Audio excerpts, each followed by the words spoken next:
In the year 2379, Earth had finally stepped into the galaxy's spotlight, joining the Galactic Concord, a vast coalition of advanced alien civilizations that shared trade, technology, and knowledge. To many across the stars, humans were still considered newcomers, ambitious, curious, but untested. Earth's skies, once quiet and home only to satellites and space stations, had grown crowded with passing vessels. Diplomatic envoys, alien merchants, science ships, and even unregistered transports came and went without much concern. But not all of them came with peaceful intentions. Commander Alara Knox, stationed aboard Sentinel Station in Earth's orbit, was among the first to notice that something wasn't right. Her eyes scanned patterns others missed: tiny gaps in satellite networks, distorted comm signals, and brief flashes of ghost images across deep space scanners. One by one, strange readings grew more frequent. Then, a mining rig on the far side of the moon, operated by civilians, vanished without warning. No emergency call, no trace left behind. Just silence. Alara submitted a full report to the Earth Council, warning that unknown ships were moving stealthily through lunar space, their signatures hidden beneath layers of advanced cloaking. The Council, mostly composed of politicians and diplomats, still thrilled to be part of the galactic community, hesitated. They argued for caution, fearing that a strong response might offend conquered allies. They believed the incident could be a technical error, or at worst, a minor pirate act. But Alara had seen enough in her years of command to know better. This was no accident. It was a test, a quiet siege. She turned to someone who had once defended Earth before it had friends among the stars, someone the Concord barely remembered, but whose name still carried weight among Earth's old guard. Admiral Rourke, long retired, had once led the legendary Solar Guard during the Martian conflicts. Most thought he had disappeared into obscurity, but Alara knew exactly where to find him, an old outpost on Europa, where he lived far from politics and protocol.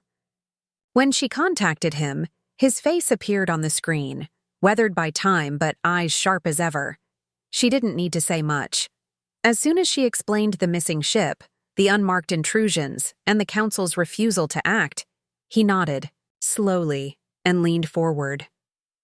"They think we're weak," he said, his voice calm but filled with steel. "Let's remind them whose home this is." With those words, something began to shift.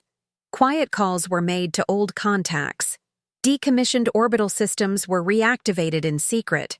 Silent satellites hidden since the Solar Guard days turned their eyes back to the stars. Below, across Earth's major cities, power flickered briefly as the planet's ancient defense grid received its first update in nearly 50 years. While the Council slept, certain elements within Earth's military started preparing.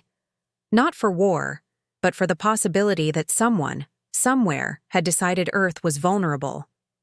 Alara didn't know exactly who or what was behind the stealth fleet, but she had a feeling this was only the beginning. If the stars were watching Earth, Earth was about to start watching back. And this time, humanity wouldn't wait for permission to defend its home. Far out beyond the asteroid belt, hidden sensors blinked to life. The silent siege had begun. But humanity, flawed, young, and underestimated, was about to show the galaxy that they were far from defenseless. They were watching, and soon they would respond.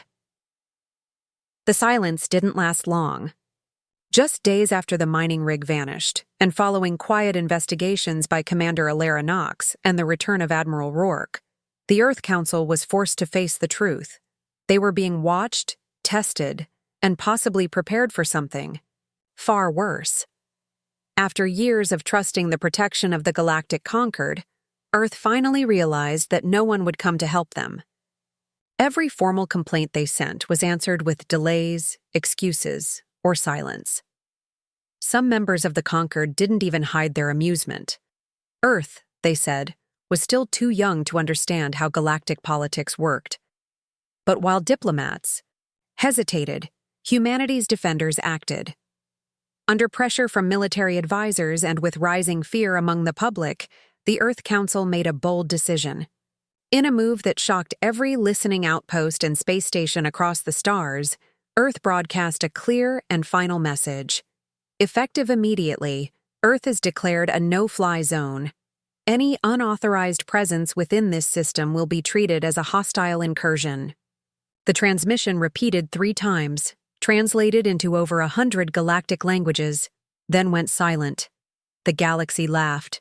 From trade stations on the edge of conquered space to alien forums across the inner colonies, the idea that a young planet like Earth, barely a century into space travel, could lay claim to such a demand was seen as arrogant and foolish. After all, Earth didn't have a powerful armada. They didn't control wormholes or planetary rings. To most of the galaxy, Earth was still a curiosity, a planet full of stories and emotion, but lacking real strength. But the laughter started to fade when ships began disappearing. At first, it was a freighter from the Trinari Union that failed to check in. Then a scout cruiser from the Zarnith Empire. Each one had entered Earth's space, ignoring the warning, believing it was a bluff. None of them returned. No signals, no debris, just silence. Something or someone was making them vanish. Rumors spread that Earth had developed cloaked weapons, stealth mines, or worse. Within a week, travel logs showed a sharp drop in vessels approaching Sol. Border stations were rerouting their paths. Suddenly, the idea of Earth as a no-fly zone didn't seem so ridiculous. What the rest of the galaxy didn't know was that Earth had never truly disarmed. When the Martian treaties ended the last major conflict within the solar system, the famed Solar Guard was officially shut down. Publicly, they were disbanded, and their ships scrapped. But in reality, the Guard had gone dark, moving underground, funded quietly by those who believed that Earth would never be safe under someone else's protection.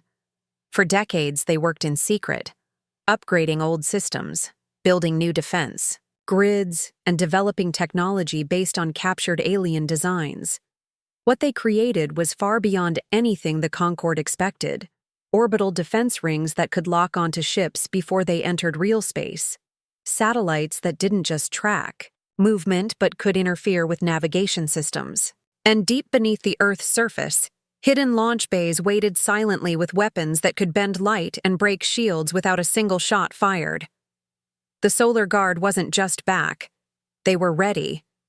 And they weren't interested in asking for permission anymore. Alara stood aboard Sentinel Station, watching the stars. She didn't smile when the enemy ships vanished. She didn't cheer when Earth's warning was taken seriously. She only felt the weight of responsibility. Because this wasn't a show of power, it was survival. The galaxy had underestimated humans, and now they were starting to realize their mistake. The message was simple, and this time, no one would laugh. Earth would never again be treated like a weak planet. They had drawn the line, and anyone who crossed it would find out what it meant to threaten the home of humanity. Despite the growing silence around Earth and the rising fear spreading across the galaxy, there were still those who believed that humanity's bold declaration was nothing more than a dramatic act, a message meant to scare off small-time pirates or smugglers, not a real threat to powerful galactic nations. The Varine, a proud diplomatic race known for their long history in the Conquered, were among the first to challenge the humans openly. Believing that they could reason with Earth's leaders, they sent an ambassadorial convoy of 5 beautifully crafted ships, each one shaped like a silver wing and glowing with soft blue lights. They moved steadily toward the Sol system, confident that their peaceful approach and political influence would calm whatever fear or misunderstanding had caused Earth's sudden rise in aggression. As their ships crossed into the outer edges of the Kuiper Belt, they sent standard greeting signals, announcing their mission and requesting audience with the Earth Council, but no reply came. Instead, the sensors aboard the Varine flagship began to pick up strange distortions, movement that didn't match any known ships. Then, one by one, long and sleek shapes appeared around them. They were fast, dark vessels with sharp angular designs and no Concord registration. The only marking was a symbol the Varine barely recognized, an old Earth emblem from a force long believed gone, the Solar Guard. The alien ambassador, High Envoy Tavour, attempted direct communication, his voice calm and confident as he sent a peaceful request to discuss Earth's security concerns. The reply came not through speech, but as a short transmission in clear, emotionless English. "Turn around. This is your final warning." For a few moments, the Varine ships paused, trying to analyze the situation. They scanned for weapons but found no obvious threat. They believed the message was a bluff. But then, the human ships vanished. Completely. Disappeared from all tracking systems, like shadows swallowed by space. Confused and alarmed, Tavour ordered a defensive formation, but before the Varine ships could reposition, the human interceptors reappeared, this time behind them, perfectly aligned and out of reach. Engines on the Varine vessels suddenly powered down. Their controls froze. Communications were jammed. Without a single shot fired, the entire convoy had been disarmed. Silently, the human ships surrounded them and began guiding them back out of the system, never responding to further contact, never explaining what had just happened. The Varine, masters of galactic diplomacy, had just been completely outmaneuvered. Once their ships were safely beyond Pluto, power returned, controls unlocked, and the mysterious human ships vanished as quickly as they had come. No damage. No conversation, just a quiet and clear warning. Word of the incident spread quickly through conquered space. Reports were shared in secret circles, and whispers traveled faster than official records. For the first time in living memory, a conquered diplomatic fleet had been turned away, not with violence, but with skill and precision that even the most advanced species could not fully understand. People began to ask how Earth had done it. How could a planet that had only joined the Concord recently move ships faster than light without leaving a trace? How could they jam communications across several vessels without affecting their own systems? And most importantly, how many of these ships did they have? One thing became certain. Earth was no longer just protecting itself. It was controlling the space around it, watching every approach, and making sure no one entered without permission. It was no longer just a planet under threat. It had become the quiet gatekeeper of the Sol system. The Varine, though proud and respected, would not return. They had seen enough. And now, the galaxy had one more unanswered question echoing in its thoughts. Just how much had humanity been hiding all this time? The more Earth defended itself, the more questions were asked behind closed doors across the galaxy. Why had the Concord failed to respond to the missing ships? Why had certain Concord members laughed off Earth's warnings, then gone completely silent when challenged? Commander Alara Knox didn't stop watching. She and Admiral Rourke had learned long ago that power rarely moved without reason. Their investigations led them deeper than they expected, not into space, but back home. Secret data streams, encrypted messages, and hidden supply routes pointed to something darker. On the moon's far side and in deep caverns beneath Mars, unfamiliar structures had been quietly built. Surveillance drones confirmed the presence of alien engineers and Concord personnel, working without Earth's knowledge. Old mining facilities had been converted into hidden bases. Quantum drives, illegal tech, and artificial wormholes were being constructed in the shadows. The truth hit like a storm. Parts of the Concord had never intended to treat Earth as an equal. They had used the Alliance as a cover to slowly embed themselves into the solar system, turning Earth's own planets into silent footholds. Humanity wasn't being welcomed. They were being prepared. The plan was to make Sol a permanent strategic hub, not for Earth, but for Concord's expanding control. Earth was never meant to stay independent. Alara gathered the evidence and brought it to Admiral Rourke, who activated Earth's most secret, and powerful systems. Old orbital satellites, long believed decommissioned, came back online. The planetary defense network extended through deep space, connecting ancient bunkers with modern AI. In the Arctic, underground chambers lit up for the first time in decades. Most important of all was the activation of the Aegis Array, an enormous and mysterious device located beneath the Pacific Ocean, once dismissed as a legend. Even Earth's own people barely knew it existed. Said to control gravitational fields and warp the flow of time in small regions, it was Earth's final card, something even the Solar Guard feared to use unless absolutely necessary. With all preparations in place, Earth broadcast its findings to the conquered assembly. The message was clear and backed with undeniable proof. High-resolution images, intercepted messages, and recordings of alien activity on Mars and the Moon were shown to every conquered leader. What Earth expected was outrage, an investigation. What they got was silence, then denial. The conquered claimed the evidence was misinterpreted, that the facilities were shared research stations, and that the personnel were there for peaceful purposes. But the tone shifted quickly. Hours after Earth's transmission, a fleet of over 100 warships began moving toward Sol, flagged as a peacekeeping force to stabilize the region. It was the largest fleet ever sent toward Earth. The message behind it was clear, even if the words were polite. Earth had gone too far. The Concorde was done pretending, but Earth was ready. Admiral Rourke stood inside the Solar Guard's deep command center, watching the incoming fleet on a giant screen, a calm expression on his face. Commander Ilara stood beside him, silently observing the path the Armada would take. Neither of them panicked. They had known this day would come. All across Earth and its colonies, defense systems armed, shields activated, and skywatch stations reported in. On Mars, hidden guns rotated upward, ready for targets. Above the Moon, jammers began pulsing in quiet waves, scrambling faster than light communication. And deep below the ocean, the Aegis Array began to hum, its systems awakening. Like a sleeping giant. The ground itself trembled slightly, unnoticed by most of the world, as the energy buildup began. The time for warnings was over.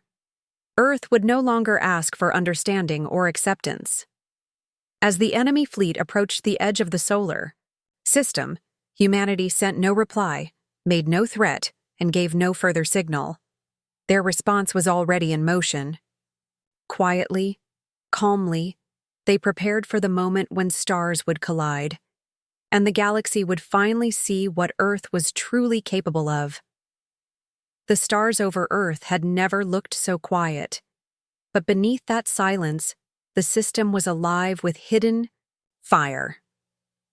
The conquered fleet, made up of sleek battleships and carriers from a dozen advanced species, entered the Sol system with full confidence. They expected surrender, or at most, a short struggle. Earth, they believed, was simply outmatched, too small, too new to space warfare, too isolated to resist a united force of that size. But as the fleet crossed the edge of the system, strange things began to happen. FTL drives, normally smooth and reliable, flickered and failed, forcing ships into real space with unexpected force. Navigation systems began receiving false readings, guiding ships toward empty space or dead zones filled with debris. The commanders of the fleet tried to regain control, but something unseen was interfering. That something was the Aegis Array, now fully active, manipulating gravity and space in ways the conquered had never prepared for. As the fleet drew closer, the truth unfolded before them. Saturn's rings weren't just beautiful. They were laced, with kinetic traps and long-range rail cannons hidden inside the ice. Jupiter's moons pulsed with shield generators and hidden launch bays. Even the asteroid belt had been turned into a maze of shifting rocks, each one carrying cloaked explosives or automated turrets that activated when approached. The Concorde fleet moved cautiously, but it was too late. The battle didn't begin with noise. It began with ships simply vanishing. One by one, conquered vessels lost power, disappeared from sensors, or were sliced apart by invisible energy waves that came from nowhere. Earth's defense systems didn't fight with brute strength. They fought with perfect timing, unmatched coordination, and weapons that struck faster than the eye could follow. Missiles that curved around shields, AI drones that changed shape mid-flight, lasers that bent through space, targeting weak points no scanner could detect. What made it worse for the Concorde was the silence. Earth didn't broadcast threats or show warnings. They simply acted. Ships that had ignored Earth's no-fly order were removed from the sky like they had never existed. In less than an hour, the massive armada was reduced to scattered wrecks and retreating vessels. The survivors fled the system, stunned by the speed and precision of their defeat. Across the galaxy, the shockwave was immediate. Species that had quietly lived under conquered control began to rise. They had seen Earth, a planet once called weak, stand up to the greatest powers and win without asking for help. Protests turned into movements. Old alliances fell apart. The Concorde, built on the idea of peaceful order, now faced rebellion from the very members it once controlled. On Earth, no celebration broke out. There were no parades or victory speeches. Commander. Alara stood atop Sentinel Station, watching the stars as Earth's defense systems slowly powered down. Admiral Rourke, silent and tired, gave one final order. Lock the system and let no one pass unless they are invited. Humanity had done the impossible, not by becoming the most powerful, but by refusing to surrender their home. They had drawn a line across the sky, and for the first time in history, the galaxy had stepped back. Earth did not ask for a seat at the galactic table. It did not beg for respect or demand apologies. Instead, it began to build its own path, quietly, steadily, and with the knowledge that freedom was never given, only earned. As the dust settled and broken ships drifted silently beyond Neptune, Earth sent one final message across the stars. It was not long, but it was remembered for generations. Earth is not a prize. Earth is not a waypoint. Earth is home. You're either invited or you're warned.